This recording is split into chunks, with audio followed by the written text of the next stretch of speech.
전능하사 천지를 만드신 하나님 아버지를 내가 믿사오며 그 외아들 우리 주 예수 그리스도를 믿사오니 이는 성령으로 잉태하사 동정녀 마리아에게 나시고 본디오 빌라도에게 고난을 받으사 십자가에 못 박혀 죽으시고 장사한 지 사흘 만에 죽은 자 가운데서 다시 살아나시며 하늘에 오르사 전능하신 하나님 우편에 앉아 계시다가 저리로서 산자와 죽은 자를 심판하러 오시리라.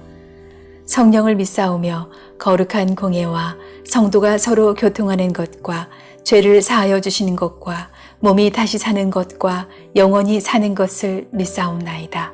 아멘.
주님의 괴가 블레셋 사람의 지역에 머무른 지 7달이 되었을 때의 일이다.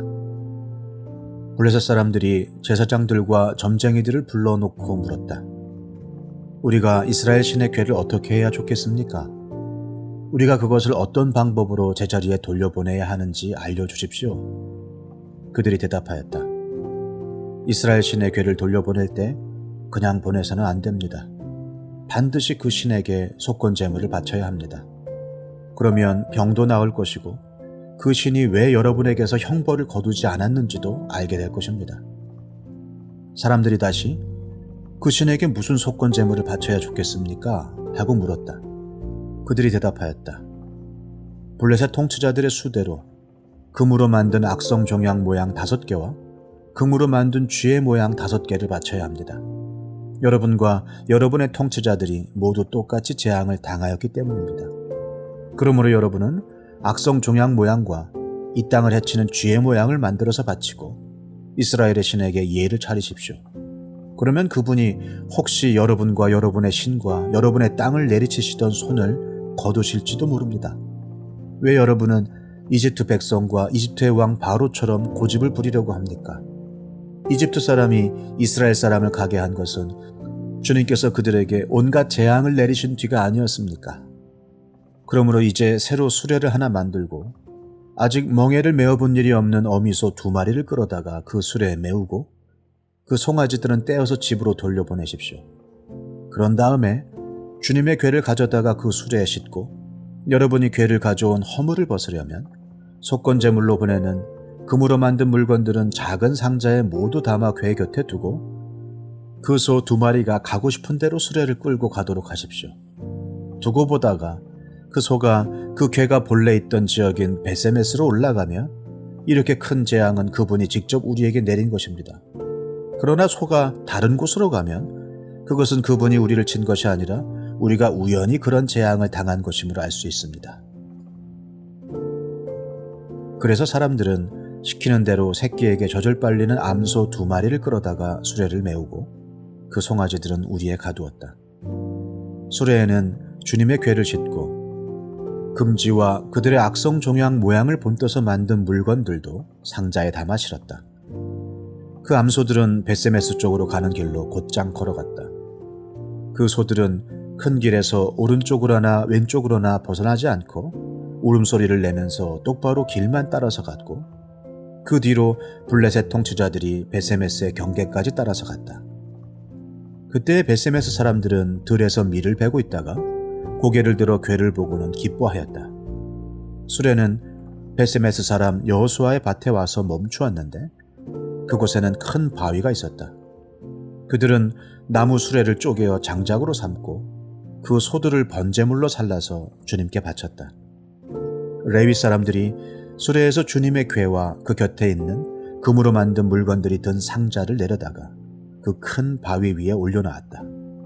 그날 베세메스 사람들은 주님께 번제물을 바치고 다른 제물도 바쳤다. 블레셋의 5 통치자들도 이것을 다 보고 나서 그날로 에그론으로 돌아갔다.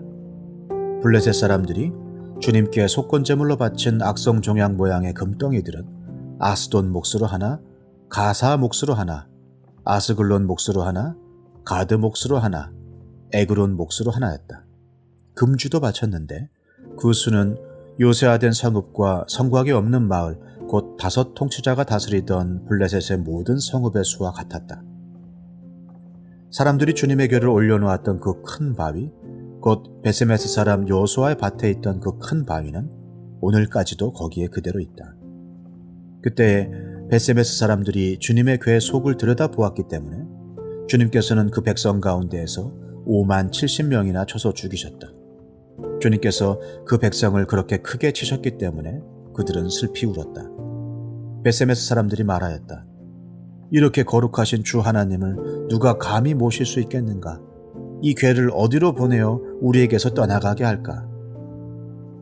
그들은 기럇 여아림 주민들에게 전령들을 보내어 블레셋 사람들이 주님의 궤를 돌려보냈으니 내려와서 가지고 가라고 하였다. 왕을 세우시는 하나님의 이야기 사무엘서 살펴보고 있는데요. 자, 오늘 본문까지 이제 언약궤 이야기인데 오늘 본문은 언약궤가 이스라엘 땅으로 돌아오는 이야기입니다. 자, 이스라엘과의 전쟁에서 빼앗아 온 여호와의 언약궤가 블레셋 온 나라를 쑥대밭으로 만들자 블레셋 사람들은 자신들이 살기 위해서는 여호와의 언약궤를 돌려보내야 한다는 사실을 깨닫게 됩니다. 그래서 자, 복술자를 불려가지고 어떻게 돌려보내야 되겠느냐 그랬더니 그냥 돌려보내면 안 되고 여호와께 속죄를 하는 속건제와 함께 돌려보내야 된다.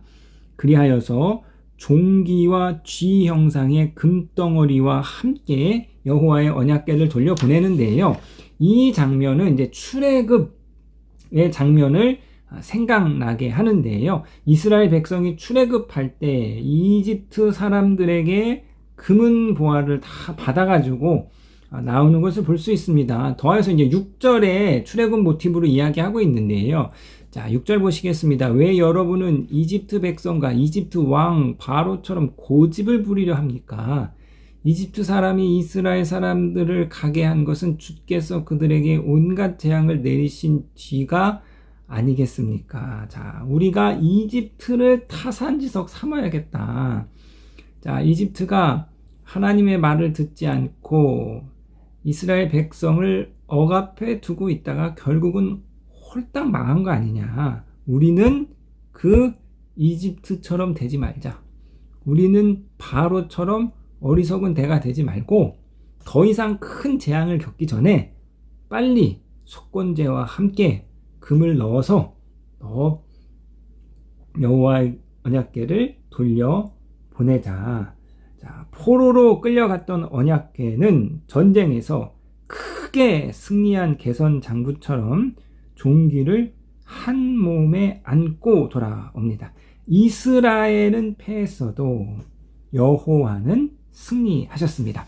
자, 사랑하는 성도님 여러분, 성경의 핵심 메시지, 성경이 이야기하고 있는 한 가지 중심 주제, 그것은 바로 하나님이 참 왕이시다라는 것입니다. 하나님이 이스라엘의 왕이실 뿐만 아니라 하나님께서는 모든 이방 민족을 다스리시는 참 왕이심을 성서가 우리 가운데 이야기해주고 있습니다. 그렇기 때문에 어느 누구도 어떠한 제국의 왕도, 어떠한 권력자도, 어떠한 신도 결코 하나님을 통제하거나 하나님을 가둘 수 없습니다.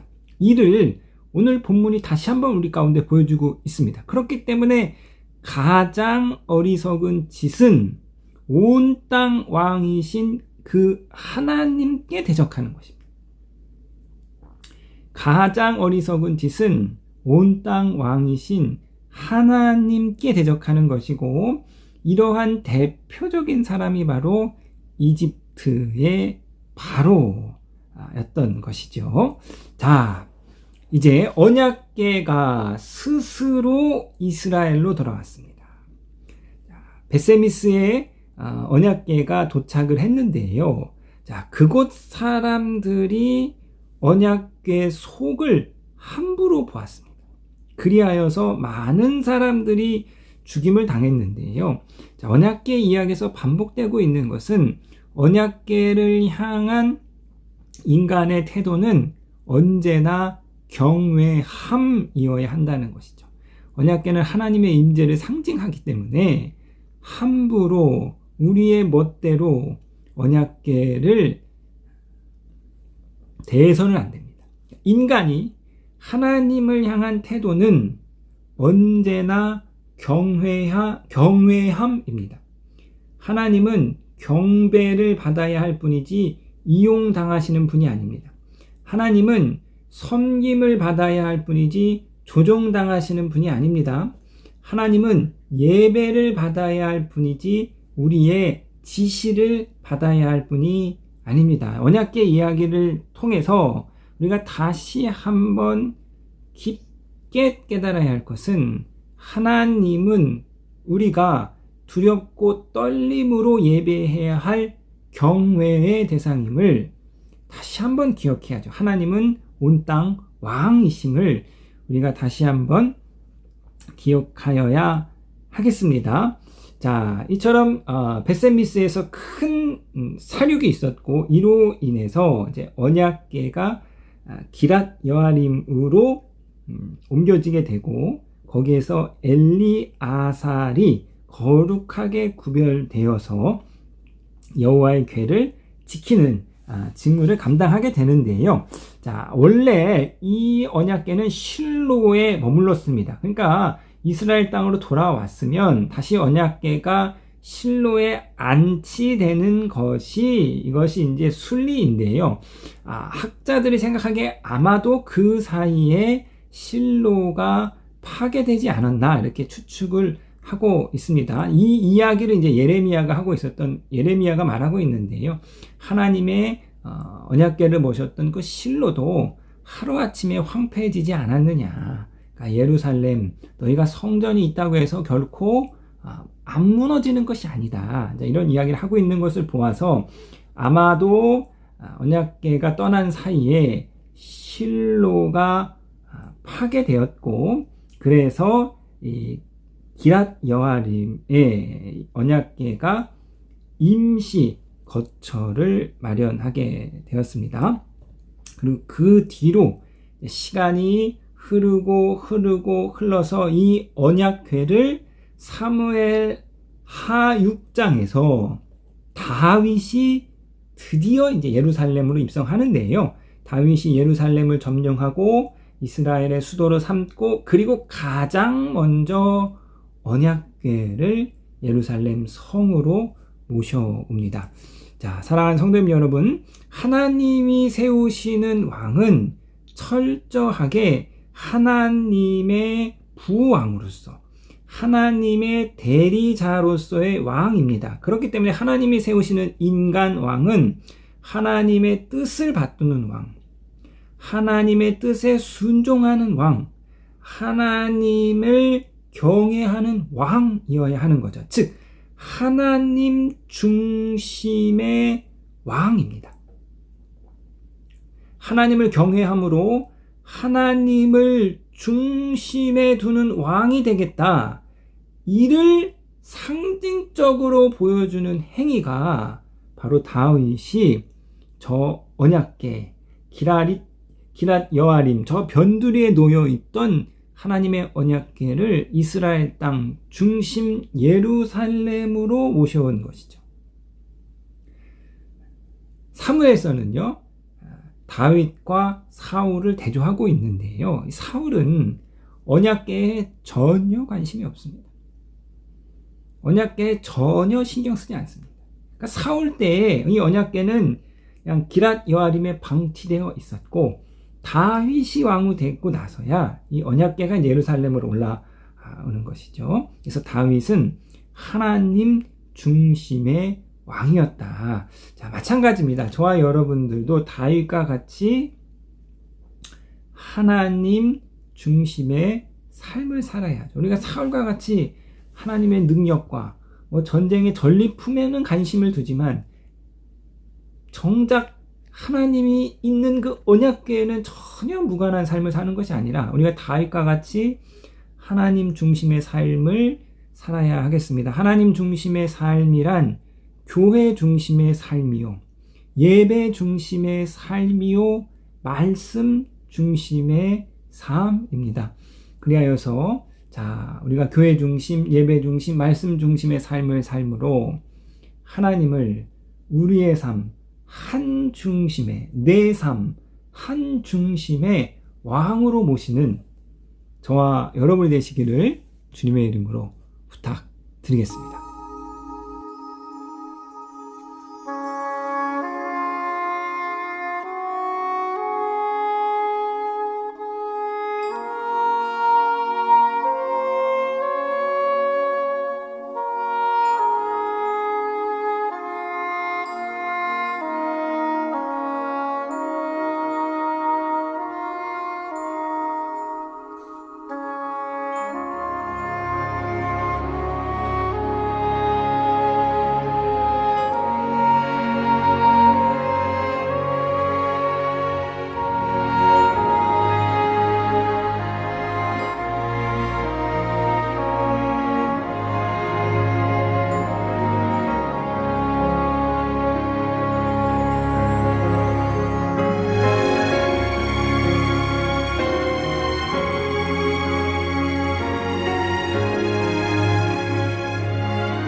하늘에 계신 우리 아버지여, 이름이 거룩히 여김을 받으시오며 나라에 임하옵시며 뜻이 하늘에서 이룬 것 같이 땅에서도 이루어지이다. 오늘날 우리에게 일용할 양식을 주옵시고 우리가 우리에게 죄 지은 자를 사하여 준 것 같이 우리 죄를 사하여 주옵시고 우리를 시험에 들게 하지 마옵시고 다만 악에서 구하옵소서. 대개 나라와 권세와 영광이 아버지께 영원히 있사옵나이다. 아멘.